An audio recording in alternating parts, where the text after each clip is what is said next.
오늘 설교를 시작하기 전에 사진부터 한 장 보여드리겠습니다. 어떤 사진이 나올까요? 예.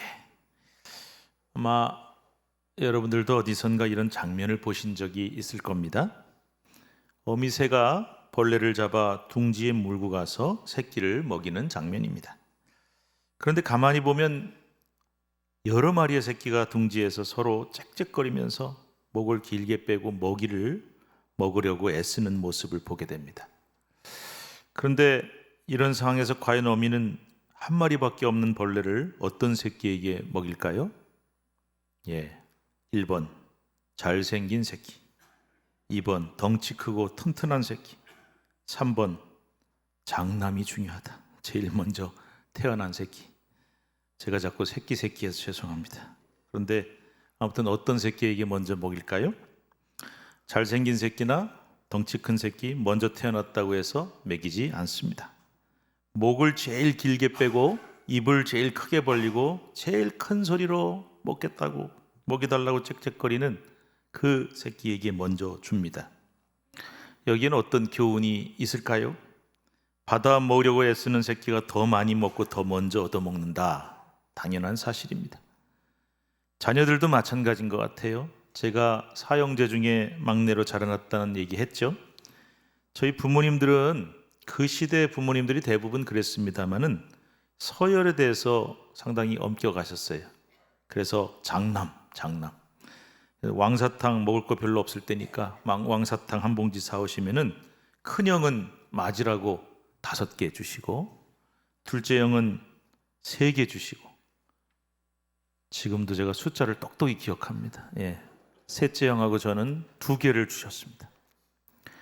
지금도 잘 이해가 안 가는 건 왜 셋째 넷째는 똑같이 2개를 줬을까? 그거는 잘 기준을 모르겠습니다만은 어쨌든 그렇게 나눠주실 때 제 마음속에 내가 막내로 태어나고 싶어 태어난 것도 아니고 같은 입인데 왜 이렇게 차별하는가 하는 불만은 있었어요.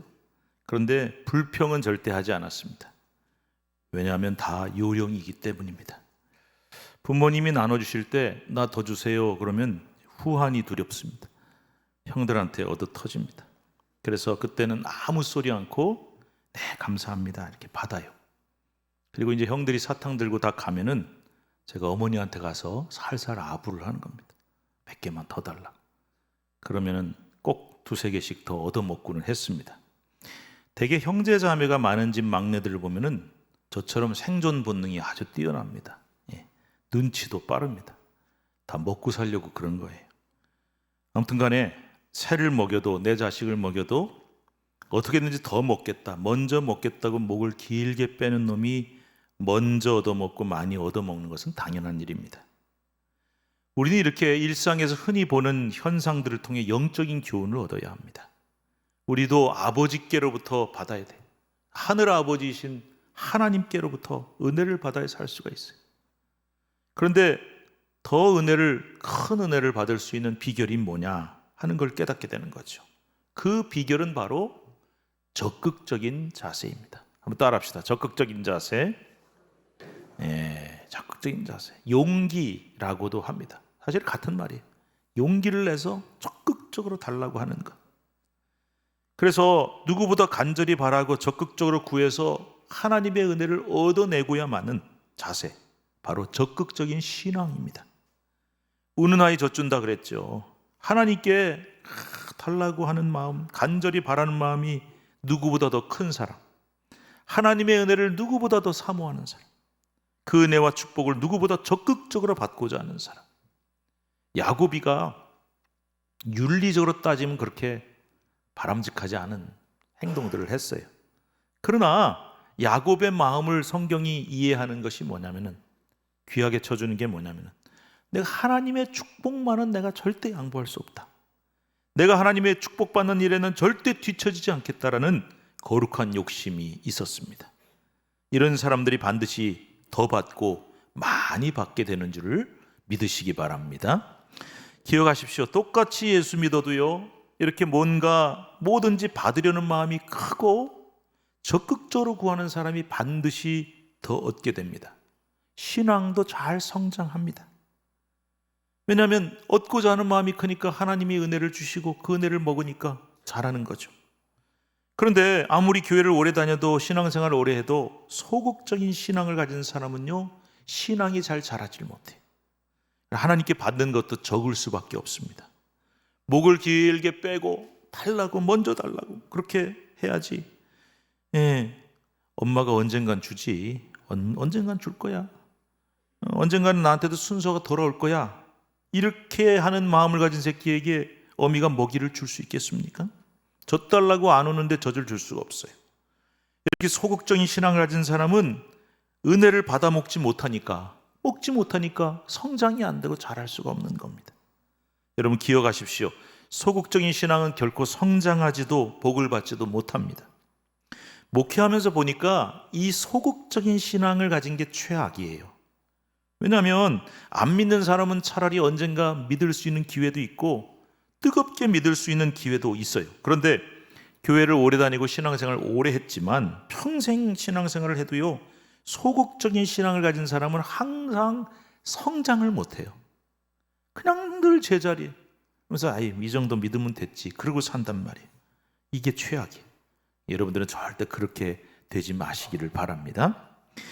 오늘 본문은 여리고성의 맹인 거진 바디메오라는 사람이 예수님을 만나서 눈을 뜨게 되는 기적이 일어나는 장면입니다.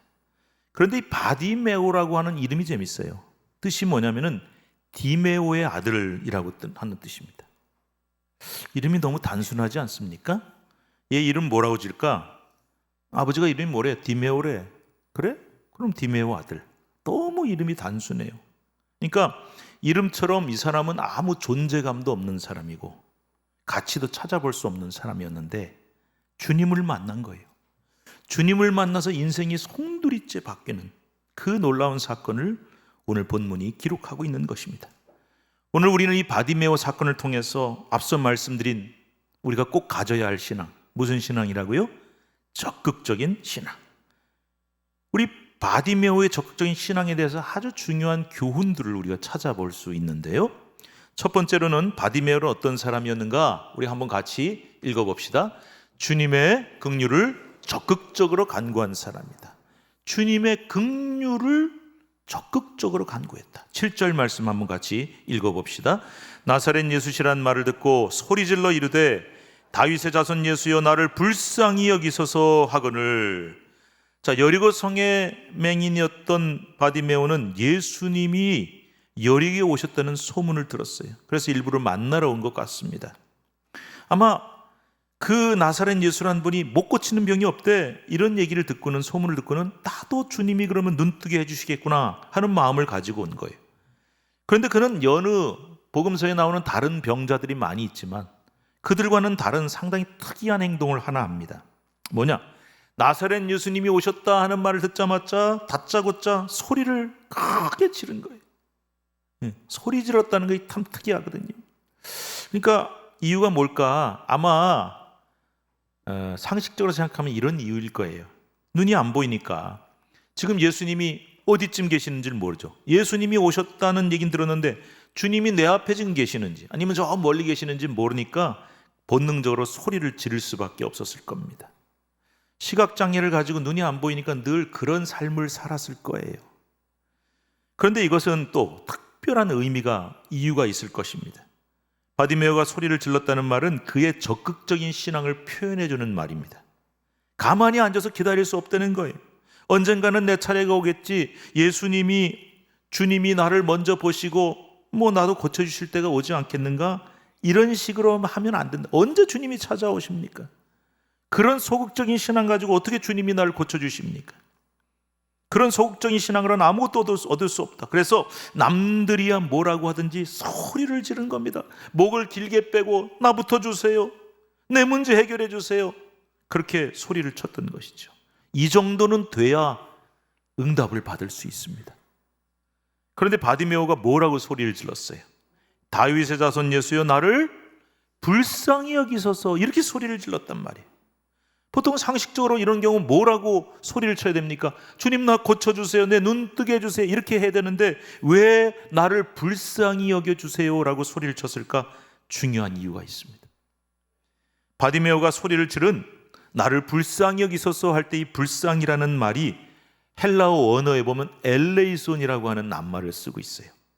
이 낱말이 아주 특별한 의미가 있는데 우리 초대교회 아주 좋은 기도 전통 중에 키리의 기도라고 하는 것이 있습니다. 제가 한번 전에 말씀을 드린 적이 있는데요. 정확히 다 쓰면은 키리에 엘레이손 기도예요. 키리에란 말은 헬라어로 무슨 뜻이냐? 주여, 주님을 부르는 겁니다. 주님이시여. 엘레이손 아까 뭐라 그랬어요? 불쌍히 여겨주세요. 그러니까 붙여서 읽으면 뭐가 되겠습니까? 키리에 엘레이손, 주님이시여 나를 불쌍히 여겨주세요. 이런 기도예요. 초대교회 때는 예배 때 이 짧은 기도를 성도들에게 시켰어요. 여러분, 기도를 많이 하는 것, 길게 하는 것도 좋지만 짧은 기도일지라도 주님 나를 불쌍히 여겨주세요. 너무 힘들고 지치고 어려울 때 주님 나를 불쌍히 여겨주세요. 이 기도가 굉장히 능력이 있습니다. 저도 그런 경험을 했어요. 너무 힘드니까 말이 그렇게 많이 안 나와요. 그런데 그냥 눈물 흘리면서 불쌍히 여겨주세요, 불쌍히 여겨주세요, 가슴 치면서 기도하는데 하나님이 정말 큰 응답을 주실 때가 있습니다. 바디메오가 주님께 엘레이손 나를 불쌍히 여겨주세요 하고 소리쳤던 이유가 있습니다. 그 이유가 뭐냐? 지금 내 처지가 얼마나 불쌍하고 얼마나 절망적인 상황인지를 주님 앞에 말씀드린 거예요. 도저히 희망이라고는 찾아볼 수 없는 상황이었던 것입니다.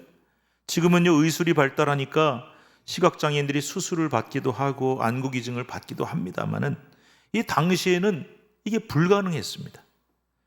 그리고 특별히 복음서에 보면은 시각장애인들이 참 많이 나오는데 이유가 뭐냐면은 이 팔레스타인이 굉장히 건조한 곳이에요. 그러니까 막 흙먼지도 날리고 눈에도 들어가는데 위생 상태가 워낙 안 좋다 보니까 시각장애인이 유난히 많았습니다. 그런데 이 장애가 생겨서 눈을 못 보게 되면은 어떤 치료 방법도 없어요. 누구도 고칠 수 없는 절망적인 상황이었던 겁니다. 그래서 바디메오는 나를 고쳐주세요, 내 눈을 떠게 해주세요 이렇게 기도한 것이 아니라 주님 내가 이렇게 절망적이고 이렇게 불쌍한 처지입니다. 나를 불쌍히 여겨주세요 이렇게 기도를 했던 것입니다. 그렇습니다. 우리 상황이 정말 절망적일 때 그 어떤 방법으로도 안 되고 누구도 나를 도와줄 수 없는 그런 완전한 절망의 상황일 때 우리를 도와주실 수 있는 분은 오직 주님뿐인 줄로 믿습니다. 그럴 때 우리가 어떤 기도를 해야 되느냐? 여러분, 살다 보면 힘들 때도 있고 어려울 때도 있는데요, 이거 도저히 방법이 없어, 누구도 못 도와주고 어떤 방법으로도 해결할 수 없어 할 때 어떤 기도를 드리셔야 되느냐? 주여 나를 불쌍히 여기소서 이렇게 기도를 하시기를 바랍니다. 우리 기독교 신앙에서 나는 불쌍한 사람입니다 라는 인정과 고백이 필수적이에요. 우리 하나님 앞에서 의연한 척 하지 마시기 바랍니다. 의연한 척 하면서 주님 힘든데요, 저 아직 견딜만 합니다 이런 소리 하지 마세요. 혹은 주님 내 힘으로 한번 제가 해결해 보겠습니다 이렇게 애써 의연한 척 하지 마시고 정말 힘드시면, 정말 방법이 없으면 난 정말 불쌍한 사람입니다 주님, 저는 어떤 희망도 없습니다, 아무것도 할 수 없습니다, 그러니까 주님밖에는 도와주실 수 없습니다, 주님 도와주세요 하고 인정하고 전적으로 주님의 긍휼을 간구해야 하는 것입니다. 바로 그 순간부터 내 힘으로는 아무것도 할 수 없고 누구도 나를 도와줄 수 없으니 오직 주님만이 이 불쌍한 인생을 도와주실 수 있습니다 하고 인정하고 고백하는 그 순간부터 주님은 역사하십니다. 아까 그랬죠? 의연한 척하면서 힘들어 죽겠는데 아무렇지 않은 척하면서 주님 저 견딜만 해요, 내 힘으로 한번 해보겠습니다 그러면 주님이 역사하지 않으세요. 그런데 정말 이제 저는 방법이 없습니다, 주님밖에는 없습니다 하고 고백하는 순간, 나는 제일 불쌍한 사람입니다 인정하는 순간부터 주님이 역사를 하시는 것입니다. 그러므로 여러분들도 혹 너무 힘들고 지치고 도저히 희망이 없을 때 꼭 이렇게 기도를 하시기를 바랍니다.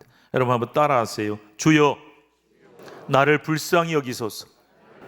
다시 한번 읽읍시다. 시작. 주여 나를 불쌍히 여기소서. 키리에 엘레이손. 그래서 여러분 너무 힘들어서 더 이상 방법이 없다 싶을 때는요, 길게 많이 기도하실 거 없어요. 가슴을 치면서 주님 나를 불쌍히 여겨주세요, 주님이 다 아십니다. 너 뭐가 불쌍하냐? 뭐가 문제냐? 그거 다 주님 아세요. 물어보지 않으십니다. 그래서 그것을 우리가 인정하는 그 순간부터, 고백하는 그 순간부터 주님이 전적으로 나를 도와주기 시작하시고 역사하기 시작하십니다. 그 사실을 여러분 믿으시기 바랍니다. 둘째로 바디메오는 어떤 사람이었느냐 한번 같이 읽어보겠습니다. 시작. 모든 최악의 상황을 정면 돌파하는 적극적인 믿음을 가진 사람이었다. 우리 46절 뒷부분만 한번 읽어보겠습니다. 시작. 디메오의 아들은 맹인거지 바디메오가 길가에 앉았다가, 왜 길가에 앉아 있었을까요? 여리고 성에 살던 바디메오가 어떤 사람인지를 여기서 말씀하고 있습니다. 맹인거지였다. 당시 시각장애인들은요, 직업을 가질 수가 없어요. 먹고 살 길이 없어요. 그래서 구걸을 하고 살아가야만 했었습니다. 그러므로 맹인이고 거지라는 이 말은 바디메오가 지금 2중 3중의 최악의 환경에 처해 있는 사람이란 뜻이에요. 건강도 최악이에요. 눈이 보이질 않아요. 재정적으로도 먹고 살 길이 없어요. 최악이에요. 신분도 최악이에요. 거지라고 얼마나 조롱 손가락질 받았겠어요. 모든 게 최악인 절망적인 상황. 그런데 놀랍게도 바디메오는 그 신분 환경이라고 하는 최악의 상황에서 절대 주눅들지 않았습니다. 포기하지 않았습니다. 정면으로 돌파합니다. 48절 앞부분 말씀 읽겠습니다. 시작. 많은 사람이 꾸짖어 잠잠하라 하되 바디메오가 주님 나를 불쌍히 여겨주세요 하고 소리를 질렀더니 사람들이 그럽니다. 그러냐, 예수님께 내가 소개할게, 데려갈게, 불쌍하다. 그러지 않았어요. 꾸짖었다고 되어 있어요. 잠잠하라 그랬어요. 이게 무슨 뜻이었어요? 한마디로 시끄럽다, 입 닥쳐라, 이거예요. 좀 거친 말로 해볼까요? 어디 거지 같은 놈이, 거기다가 맹인이 감히 예수님한테 시끄러워, 입 닥쳐, 이렇게 말하고 야단을 친 겁니다. 아마 예수님의 제자들이나 주변 사람들이 바디메오가 거진 것을 아니까 구걸하려고 예수님한테도 한 푼 달라고 소리 지르는 줄 아마 생각해서 꾸짖은 것 같습니다. 엄청난 편견이지요. 바디메오 입장에서는 얼마나 억울했을까요? 맹인이고 거지인 것만도 억울하고 서러운데 거지라고 맹인이라고 우습게 여기면서 너 입 닥치라고, 입 다물라고 꾸짖는 사람들 앞에 얼마나 억울하고 서럽고 화가 났을까요? 혹은 아마 완전히 주눅들어서 꼬리 내리고 역시 나는 안 돼, 포기하자, 그럴 수도 있었을 거예요. 그런데 바디메오는 서러워하거나 억울해하거나 주눅들지 않았습니다. 오히려 사람들의 이런 엄청난 편견, 거지인데 맹인인데 너 같은 게 왜 시끄럽게 굴어하고 막아서고 제지하는데 그거를 정면으로 돌파했단 말이죠. 48절 말씀 읽을까요? 읽읍시다. 그가 더욱 크게 소리질러 이르되 다윗의 자손이여 나를 불쌍히 여기소서 하는지라. 여기 더욱 크게 소리질러, 오늘 설교 제목입니다. 이 말은 무슨 말이냐면은 환경이나 신분이 나를 가로막고 사람들의 편견이 나를 가로막고 온갖 난관들이 나를 가로막을 때 우리가 해야 할 일이 뭐냐? 그걸 말해주고 있어요. 그게 뭘까요, 여러분? 더욱 크게 소리 질러예요. 누가 뭐라고 하든 나는 더 크게 주님 나를 불쌍히 여겨주세요 하고 소리 지르셔야 합니다. 세상 수많은 사람들이요, 끊임없이 자기 환경과 상황을 탓하고 주저앉고 포기합니다. 남 탓을 많이 합니다. 내 앞에 가로막고 있는 장애물이 너무 크고 높아서 나는 도저히 할 수 없다라고 온갖 핑계를 댑니다. 우리가 제일 많이 하는 말이 뭔지 아세요? 나는 집안이 가난해서, 나는 어렸을 때부터 집이 가난하고 너무 못 배워서, 건강하지 못해서, 이렇게 말을 많이 합니다. 또 우리가 제일 많이 대는 핑계가 뭘까요? 남들이 나를 막아서서, 사람들이 나를 무시해서, 저 인간 때문에, 저 사람들이 나를 방해해서, 이렇게 말합니다. 그래서 우리는 이런 여러 가지 이유들 때문에 주눅들고 포기하고 절망하는 것입니다. 오래전에 아주 흉악한 범죄를 저지른 집단이 있었어요. 제가 이름은 얘기 안 하겠습니다. 근데 이 사람들이 부자들을 납치해가지고 감금하고 잔인하게 죽였습니다. 붙잡혔어요. 잡혀 끌려오는데 그 중에 한 사람이 얘기했던 게 오래 지났지만 똑똑히 제가 기억합니다. 왜 그런 범죄를 저질렀습니까? 저 집안이 너무 어렸을 때 어렵고 가난해서, 너무 불우해서 삐뚤게 자랄 수밖에 없었어요. 그래서 저는요, 부자들이 제일 미웠습니다. 저놈들 다 잡아 죽여야 되는데 다 못 죽여서 너무 억울합니다. 그렇게 얘기를 해요. 제가 그걸 보면서 무슨 생각이 들었냐면, 미안하지만 집안 가난하고 힘들게 자란 사람이 얼마나 많은데 다 저 사람처럼 됐냐? 아니잖아요. 우리가 수없이 그런 이유를, 나는 불우한 가정에서 태어나서 이 모양밖에 안 됐어, 나는 사람들 때문에 너무 힘들어서 이렇게 살 수밖에 없어, 그렇게 우리가 이유를 대면서 그것 때문에 좌절하고 절망하고 포기하고 낙심하고. 여러분, 우리가 절망하고 포기해야 될 이유가 한 몇 가지 정도 될까요? 네, 몇 가지쯤 될까요? 5만 가지라고 합니다. 5만 가지. 예, 잘 이해가 안 되시는 것 같아요. 5만 가지. 사람들은요, 5만 가지 이유를 대면서 나가 떨어집니다. 난 못해. 그런데요, 바디메오는 여러분, 포기해야 될 이유가 얼마나 많아요. 최악 중에 최악이에요. 그런데 절대로 그 이유를 대지 않았습니다. 절망하고 포기할 이유는 그에게 5만 가지나 됐지만, 내가 그래도 더 크게 소리를 내서 하나님의 은혜, 주님의 은혜를 구해야 될 이유는 딱 한 가지. 그건 뭐냐? 주님만이 하실 수 있기 때문에, 주님이 나를 고쳐주실 수 있기 때문에, 이 믿음 하나 때문에, 그 이유 하나 때문에 바디메오는 결코 어떤 환경에도 굴하지 않고 누가 뭐라 그러든 포기하지 않고 더욱 크게 소리를 질렀던 것입니다. 그래서 그 소리를 주님이 들으셨어요. 바디메오를 고쳐주셨습니다. 여러분, 힘들고 어려울지라도 절대 포기하지 마시기 바랍니다. 안 될 핑계 찾으면요, 너무 많아요. 할 수 없어요. 그래서 안 될 핑계 찾지 말고 바디메오처럼 힘들수록, 누가 막을수록, 방해할수록, 환경과 상황이 최악이면 최악일수록 더욱 크게 소리 지르시기 바랍니다. 주님이 돌아보실 줄로 믿습니다. 세 번째, 바디메오는 어떤 사람이었을까요? 같이 읽읍시다. 가장 소중한 것을 얻기 위해 포기할 줄 아는 신앙을 가진 사람이었습니다. 50절 읽겠습니다. 시작. 맹인이 겉옷을 내버리고 뛰어 일어나 예수께 나오거늘. 바디메오가 주님, 나를 불쌍히 여겨주세요 하고 더 크게 소리 질렀더니 주님이 들으셨어요. 그래서 멈춰서서 저 사람 나한테 데려와라, 그러고 부르셨어요. 그랬더니 바디메오가 어떻게 했냐? 즉각 겉옷을 내버리고 뛰어 일어나 주님께 달려갔다. 당시의 일반적인 유대인들은 겉옷이 딱 한 벌이었어요. 단벌 신사들이. 부자가 아니면 일반적인 사람들은 단 한 벌의 겉옷을 이렇게 평상시 입고 있다가 밤에 잠들 때는 이불로 덮고 잡니다. 이불이 따로 있는 게 아니었어요. 그래서 이 한 벌밖에 없는 겉옷은 일반 평민들에게는 가장 소중한 재산이었고 생사가 달려있는 물건입니다. 구약 성경에 겉옷을 담보물로 잡지 말라는 말씀이 저는 이해가 잘 안 가죠. 뭐 한 벌 주면 되지. 그게 아니에요. 이거 없으면 밖에도 못 다니고 밤에 춥습니다. 거기 얼어 죽는 거예요. 하물며 거지라면 어떻겠습니까? 맹인 거지인 바디메오에게 이 겉옷은 어쩌면 내 생명과도 바꿀 수 없는 가장 소중한 재산이었을 것입니다. 지금까지는. 그런데 그걸 벗어 던지고 주님께로 달려갔어요. 오늘 이 바디메오의 모습은 우리에게 무엇을 말해줄까요? 가장 소중한 것을 위해 포기할 줄 아는 신앙. 지금 바디메오에게 제일 소중한 게 뭐겠어요, 여러분? 뭡니까? 눈을 뜨고 앞을 보는 거 아니겠습니까? 51절 말씀 읽겠습니다. 예수께서 말씀하여 이르시되 내게 무엇을 하여 주기를 원하느냐? 야, 넌 뭘 원하길래 그렇게 소리를 다 지르냐?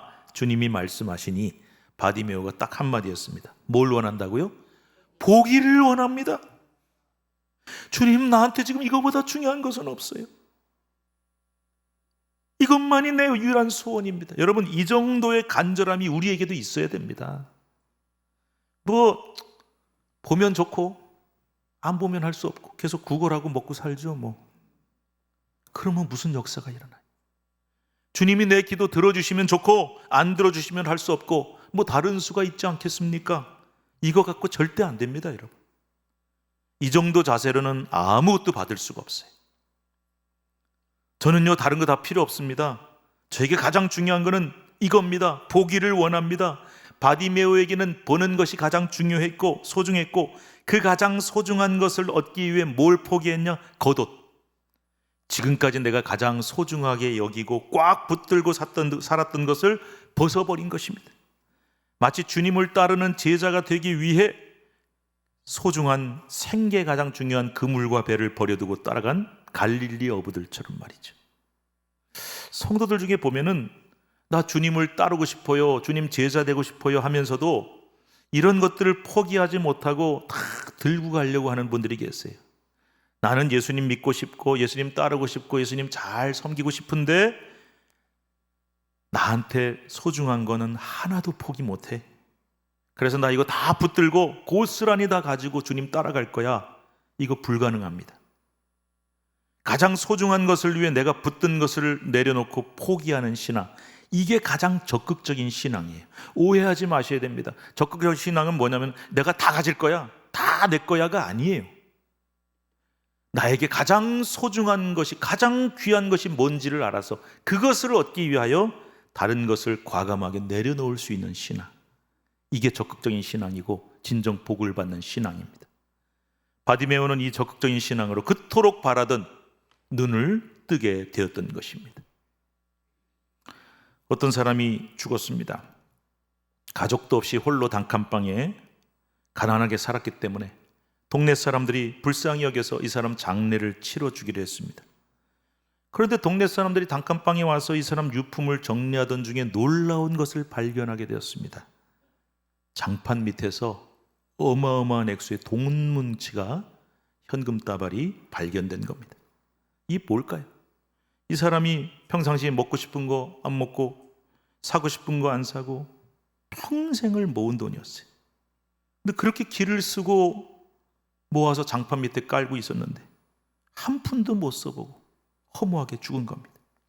이 이야기는 실제로 우리나라에서 있었던 사건이에요. 오늘날 우리도 이 어리석은 사람처럼 제일 좋은 거 놔두고 가장 귀한 거 놔두고 제대로 한번 써보지도 못하고 고생하며 살아가는 우리들의 모습이 아닌지요. 사랑하는 성도 여러분, 절대 잊지 마십시오. 바디메오와 같은 적극적인 신앙만이 응답을 받고 복을 얻게 될 줄로 믿습니다. 그럼 소극적인 신앙은 어떻게 된다고 그랬어요? 받을 것도 못 받아요. 이게 무슨 말이냐? 평생 죽으라고 모은 현금을 장판 밑에 깔고 한 푼도 못 써보고 죽은 사람처럼 하나님은요, 내가 하나님 앞에 하나님 나 이거 정말 필요해요, 주세요. 그럼 그때서야 그러냐? 내가 준비해 줄게. 그때서야 뭘 준비하신 분이 아니십니다. 하나님은 우리를 다 아세요. 우리가 뭐가 필요한지, 우리에게 뭐가 중요한지를 이미 아시는 분이십니다. 그래서 우리에게 가장 소중한 그것을 이미 주시려고 예비해 놓으셨어요. 이미 다 준비해 놓으셨어요. 그럼 우리가 해야 될 일이 뭡니까? 나는 간절히 구하면 되는 거예요. 그걸 달라고 적극적으로 매달리면 주시려고 딱 준비하고 계신데 뭐 언젠가 주시겠지. 그리고 소극적으로 기다리고 있다가 그 좋은 것, 이미 예비하신 것을 한 번도 누려보지 못하고 사는 어리석은 사람들이 세상에 너무 많습니다. 그래서 아무리 교회를 오래 다니고 신앙생활을 오래 해도 신앙의 성장이 없어요. 복도 못 받아요. 기쁨과 감사도 없고 감격도 없는 밋밋한 신앙생활을 하게 되는 것입니다. 불행합니다. 오늘 우리 모두는 바디메오의 신앙을 본받아 힘들수록, 어려울수록 더 어떻게 하시라고요? 크게 소리질러 하나님이 예비하신 놀라운 응답과 복을 누구보다 먼저, 누구보다 많이 받아 누리시는 축복의 사람들이 되시기를 주님의 이름으로 축원합니다. 기도합시다. 하나님 감사합니다. 우리 인생의 가장 소중한 것이 무엇인지를 주님은 아십니다. 그래서 이미 고쳐주시려고, 해결해 주시려고, 응답하시려고 다 준비해 놓으셨습니다. 그저 우리는 목을 길게 빼고 주님 나한테 주세요, 제가 받기를 원합니다, 간절하고 적극적으로 간구하기만 하면 되는데 평생 교회 다녀도 소극적으로 신앙생활하면서 그 크신 은혜와 복을 누리지 못하는, 문제를 해결받지 못하는 일들이 너무나 많음을 주님 부끄러이 고백합니다. 주여, 우리는 그런 신앙, 소극적인 신앙 절대 갖지 말게 하시고 바디메오처럼 누가 뭐라고 하든 어떤 난관이 가로막든 어떤 환경과 상황이 최악이라 할지라도 내게는 주님이 계시니 주님은 이 문제를 해결할 수 있사오니 이 믿음 가지고 주님께 크게 소리 지르는 저희들이 되게 해 주시옵소서. 응답하여 주실 줄로 믿습니다. 예수님의 이름으로 기도드리옵나이다. 아멘.